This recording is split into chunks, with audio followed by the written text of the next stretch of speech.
Timbalan Yang Dipertua, soalan segamat nombor 8.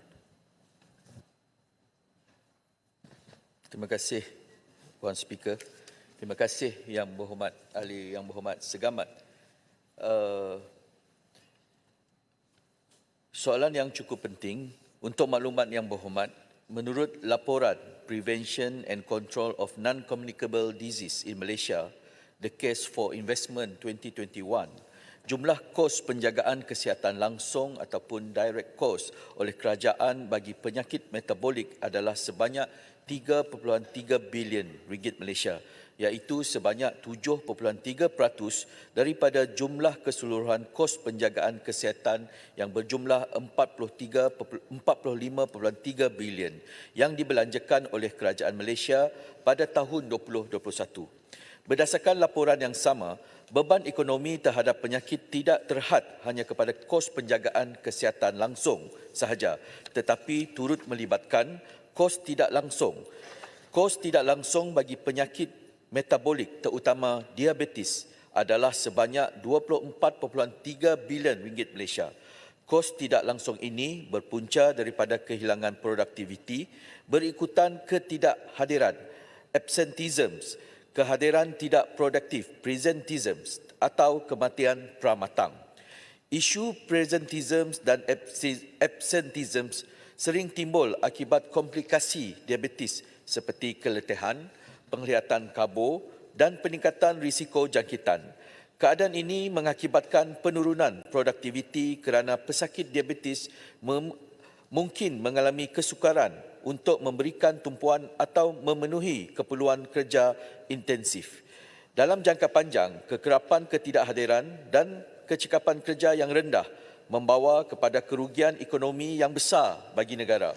Diabetes bukan sahaja meningkatkan kos penjagaan kesihatan, malah turut mengurangkan daya saing ekonomi terutama apabila tenaga kerja produktif terjejas prestasi mereka.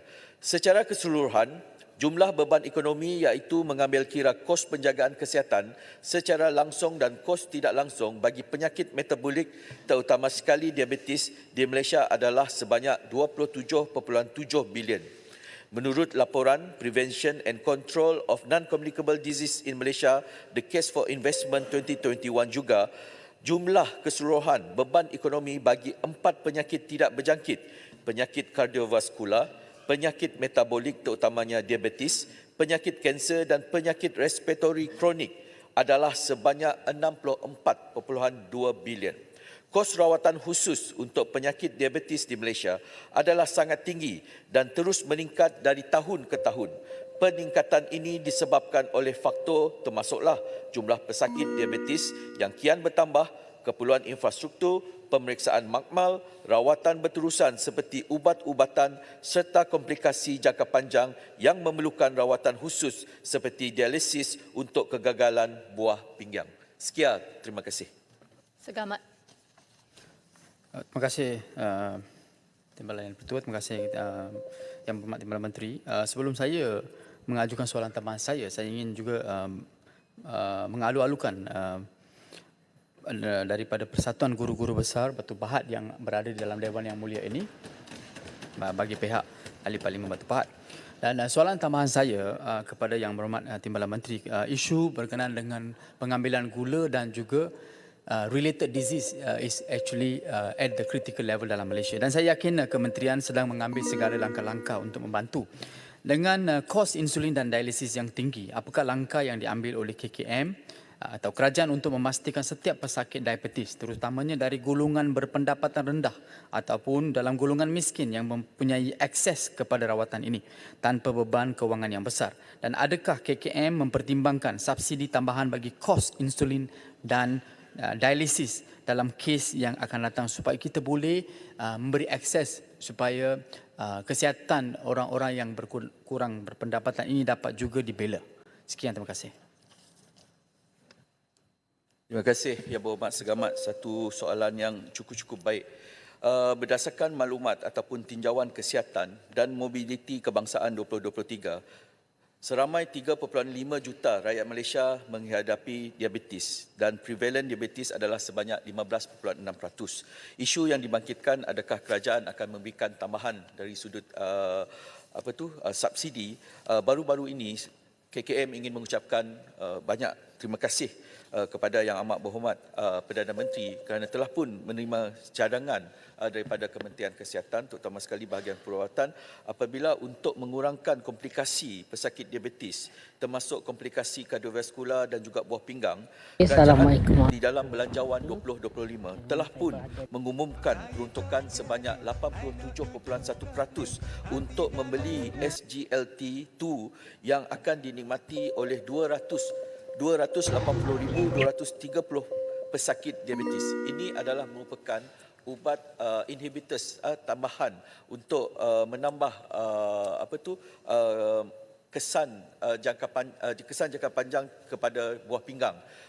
Kerana diabetes ini sentiasa dikaitkan dengan pesakit buah pinggang. Dengan memperkenalkan SGL2 ini akan mengurangkan lagikah risiko pesakit buah pinggang.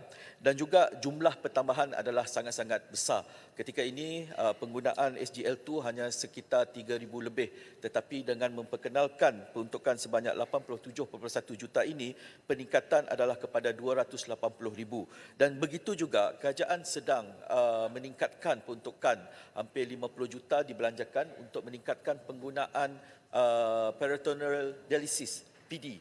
Walaupun kaedah ini agak tidak sama seperti dialisis, tetapi penggunaannya dapat diperluaskan, terutama sekali di kawasan-kawasan yang terpencil yang tidak mempunyai pusat-pusat dialisis. Walaupun demikian, KKM juga menyeru masyarakat agar bersama-sama dalam kempen War on Sugar untuk diperluaskan, dan saya mohon setiap ahli parlimen untuk menyokong, dan saya mengucapkan terima kasih kepada Puan Speaker dan juga parlimen kerana telah menyokong Hari Tanpa Gula pada setiap hari Rabu, dan ini adalah merupakan satu inisiatif yang sangat-sangat baik bagi kita menurunkan pengambilan gula, dan seterusnya prevention is better than cure. Terima kasih Puan Speaker.